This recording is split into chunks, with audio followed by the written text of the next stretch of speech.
नाभि चक्र का संबंध आपके सेटिस्फेक्शन से,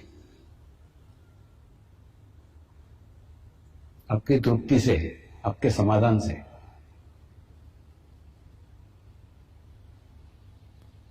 मैं उपभोग का विरोधी नहीं हूं, लेकिन उसी में चित्त डाल के अपने नाभि चक्र को खराब करने के विरोध में हूं।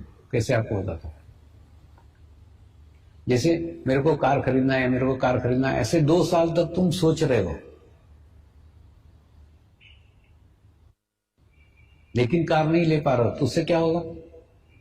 तुम्हारे अंदर एक अतृप्ति निर्माण हो जाएगी, और 2 साल में अतृप्ति निर्माण होने के बाद में अतृप्ति का स्वभाव बन जाएगा। 2 साल बाद तुम मारुति कार खरीद भी लोगे तो भी तुमको लगेगा नहीं ये तो छोटी है, फिर और बड़ी होना चाहिए। बड़ी भी लोगे और बड़ी होना चाहिए, और बड़ी होना चाहिए।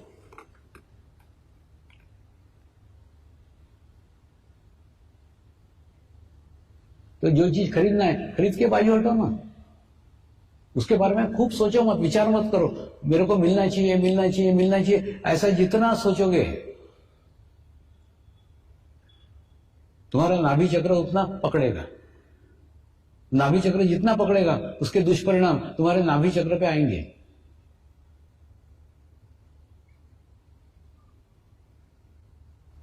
नाभि चक्र का संबंध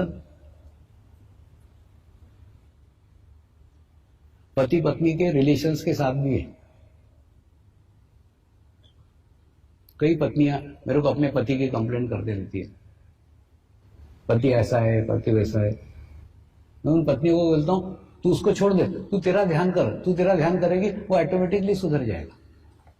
या कई लोग पत्नियों की शिकायत करते हैं, उनको बोलता हूं तू उधर चित्त मत डाले, उसको सुधारने में तेरे बिगड़ने के चांसेस है। तुम अपने पार्टनर को सुधारने का कोशिश ही मत करो, कोशिश करोगे तो तुम भी बिगड़ जाओगे। सबसे आसान तरीका है तुम ध्यान करो, मेडिटेशन करो। पति पत्नी का संबंध यूट्यूब तरीका है। साइंस के लैब में यूट्यूब रहती कि नहीं, उसके अंदर अगर 100 ग्राम पानी डालो तो 50 ग्राम पानी दूसरे ट्यूब में चला जाता है। तो उसी प्रकार से पति पत्नी का संबंध यूट्यूब जैसा है। एक का स्थिति हो गया तो दूसरे का स्थिति ऑटोमेटिकली हो जाएगा। तुम उसको सुधारने की कोशिश मत करो, अपने को सुधार लो, दूसरा सुधर जाएगा। कैसे? मैं आपको 2 उदाहरणों से समझाता हूं।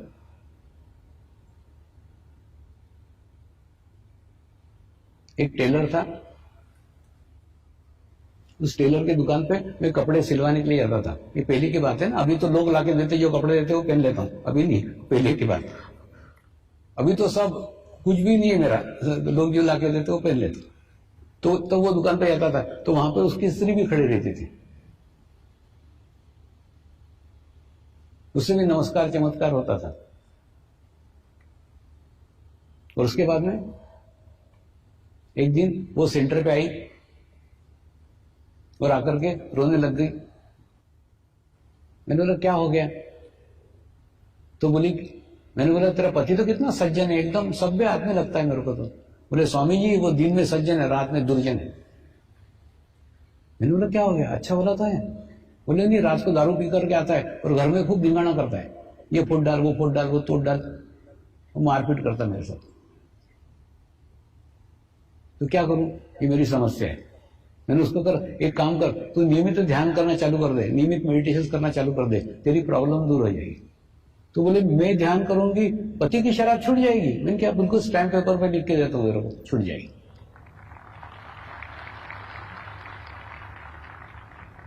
तो रेगुलरली सेंटर पे आने लग गई, रेगुलरली ध्यान करने लग गई। 45 दिन तक ध्यान भी किया, अनुष्ठान पूर्ण किया। अनुष्ठान करने के बाद में फिर भी रो रही थी। बोला क्या हो गया? स्वामी ये वो अभी भी पूरी की पूरी बोतल पी रहा है, आधी भी नहीं हुई अभी उसकी, पूरी बोतल अभी भी शराब पीता है वो। मैं तो रेगुलर ध्यान करती हूं। मैंने उसको कहा तू ध्यान करती है लेकिन तेरा चित्त तो शराबी पति में है ना। अब तू बता, तेरे ऊपर तू इत्र की बोतलें डाल रही है, और तेरी नाक तूने गंदे नाली में डाल के रखी, तो तेरे को बदबू आएगी कि खुशबू आएगी? तो बोले बदबू आएगी। मैंने बोला क्यों? क्योंकि मैंने नाक जहां से खुशबू या बदबू आती है वो नाली में डाली इसलिए। बिल्कुल ठीक ऐसा ही 45 दिन के ध्यान करके तो अपने ऊपर अच्छा वाइब्रेशंस ले रही है, लेकिन तेरा चित्त कहां है? तेरा अटेंशन कहां है? वो शराबी पति में।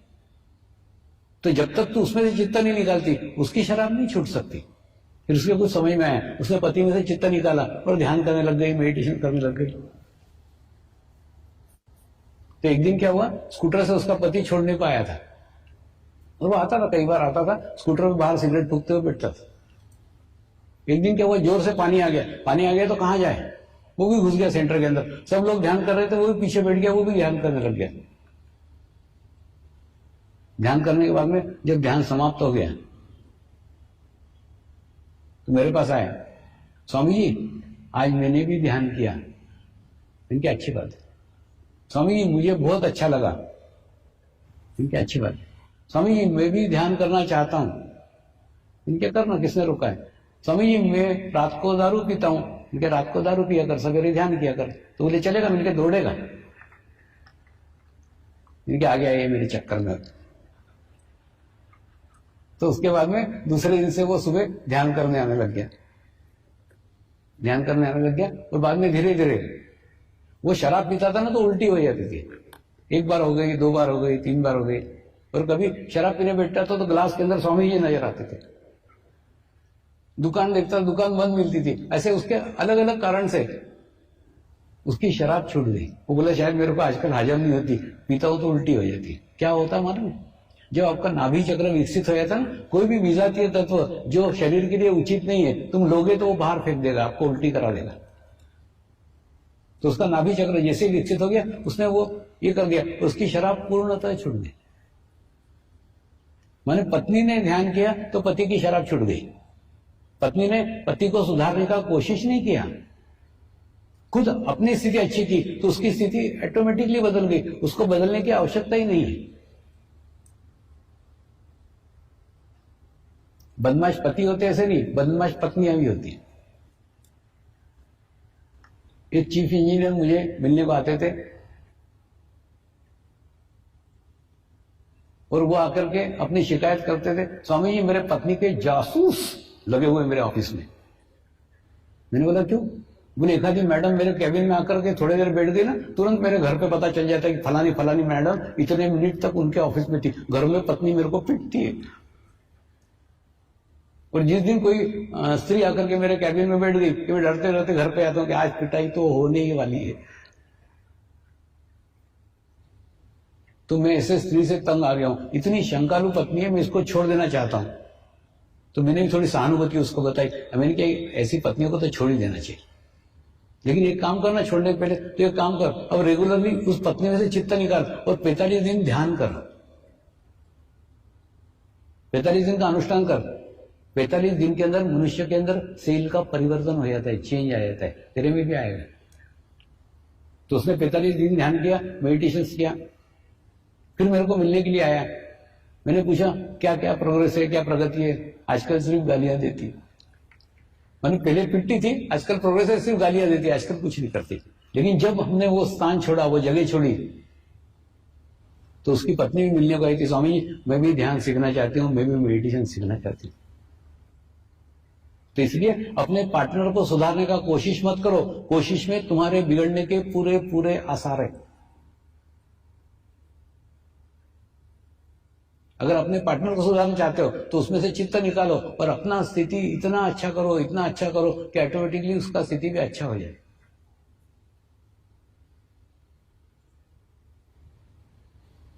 इन नाभि चक्र पे से याद आया, कई बार ना मैं मेरे गुरुओं से झगड़े करता हूं, खूब लड़ता हूं। एक दिन ऐसे ही खूब झगड़ा किया मैंने मेरे गुरुदेव को बोला, तुमने जो ज्ञान, तुमने जो नॉलेज मुझे दिया है, उसमें एक शब्द का हेर फेर न करते हुए वैसा का वैसा मैं समाज को दे रहा हूं। दे रहा हूं कि नहीं रहा हूं? बोले हाँ दे रहे। फिर जो प्रगति मेरी हो रही है वो मेरे साधकों की क्यों नहीं होती? या तो मैं बराबर नहीं दे रहा हूं तो वो मुझे बताओ कि मेरी गलती हो रही है, और अगर मैं बराबर दे रहा हूं, मेरी गलती नहीं है, तो फिर वो बताओ कि मेरे साधकों की प्रगति क्यों नहीं हो रही है। मेरे साधकों की वैसी प्रगति चाहिए जैसी मेरी हुई है।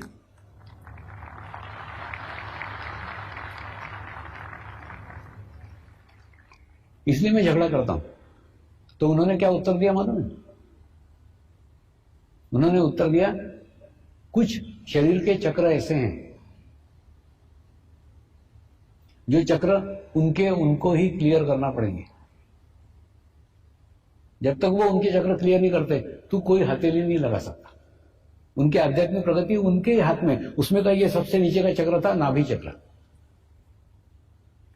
नाभि चक्र में यानी साधक ने जब तक अपनी पत्नी से संबंध अच्छे नहीं किए, उसके आध्यात्मिक प्रगति संभव ही नहीं है।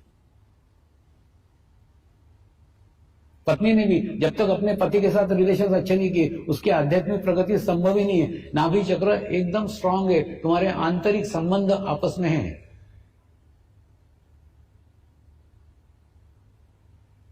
तुम्हारी आध्यात्मिक प्रगति उसके ऊपर डिपेंड है, तुम्हारा पत्नी के साथ कैसा रिलेशन है, पत्नी तुमसे खुश है कि नाराज है, तुम्हारे पति के साथ कैसा संबंध है, पति तुमसे खुश है कि नाराज है, इसके ऊपर तुम्हारी आध्यात्मिक प्रगति निर्भर है। ये सीक्रेट, ये रहस्य गुरुओं ने मुझे समझाया। अब साधकों के पत्नी से रिलेशंस कैसे, वो तो तू क्या कर लेगा, वो तो उसको ठीक करना पड़ेगा ना।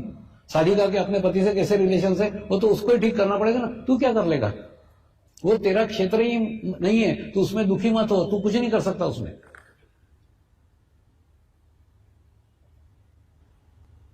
ऐसे ही दूसरा एक चक्र उन्होंने बताया, हृदय चक्र। हृदय चक्र संबंध तुम्हारे मां और तुम्हारे बाप से। तुम्हारे माँ बाप तुमसे कितना खुश है, तुमसे कितना प्रसन्न है, उसके ऊपर तुम्हारी आध्यात्मिक प्रगति निर्भर करती है। आध्यात्मिक प्रोग्रेस निर्भर करती है। तुम्हारे माँ बाप तुमसे खुश है या नहीं है। अगर जीवित है तो उनको खुश करने का प्रयत्न करो, प्रसन्न करने का प्रयत्न करो, और नहीं है तो उनके लिए प्रार्थना करो, उनके लिए प्रेयर करो। जो कुछ तुमसे गलतियां हुई तुम्हारे जीवन काल में, उसके लिए क्षमा मांगो, माफी मांगो। माँ बाप परमात्मा का रूप होते हैं, वो आपके सभी गलतियों को क्षमा करने में सक्षम है। माँ बाप से तुम्हारे कैसे रिलेशन है, उसके ऊपर तुम्हारा हृदय चक्र निर्भर करता है। हृदय चक्र पकड़ेगा। और दूसरा, ये कहानी किससे नहीं है, ये मेरे जीवन के जीवंत अनुभव है। जब मैं इस मार्ग में आया ना, तो वो हादसे को समझ करके मेरी मां चल बसी, लेकिन मेरे पिताजी से मेरे रिलेशंस अच्छे नहीं थे। अच्छे नहीं थे मतलब ये मार्ग में आया वो उनको पसंद नहीं था। पहले उन्होंने समझाया, बाद में गालियां दी। तो उसके बाद में जब मैं कोई जंगली लोगों को सिखाता था तो बोलते थे, अंधों में काना राजा, वो जंगली लोगों को कुछ आता जाता नहीं है, तो कुछ तो भी बड़बड़ करता है, वो तेरी सुनते बैठते। उसके बाद में फिर मैं लंदन जाने लग गया, फ्रांस जाने लग गया, जर्मनी जाने लग गया। फिर धीरे धीरे ये सब देख करके उनके अंदर बदलाव आया, उनके अंदर चेंज आया। वो बोले, तेरे ही अंदर कुछ तो भी है, जो इतने सारे देश तेरे को बुलाते हैं, लेकिन मेरे समझ में वो नहीं आ रहा है, तेरे अंदर क्या है।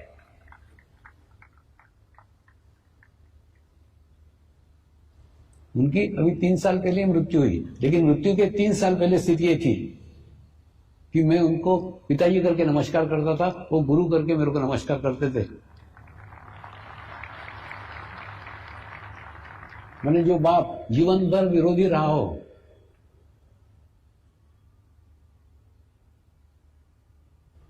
उन्होंने अंत समय में वो स्थिति प्राप्त कर ली थी, वो अवस्था प्राप्त कर ली थी। वो बोले, तूने बाप के रूप में मुझे नमस्कार किया, अब मैं गुरु के रूप में तुझे नमस्कार कर रहा हूं। मेरे को नहीं समझ में आ रहा है तू क्या है क्या नहीं, मालूम नहीं, लेकिन कुछ तो ये जो मेरे समझ से परे है।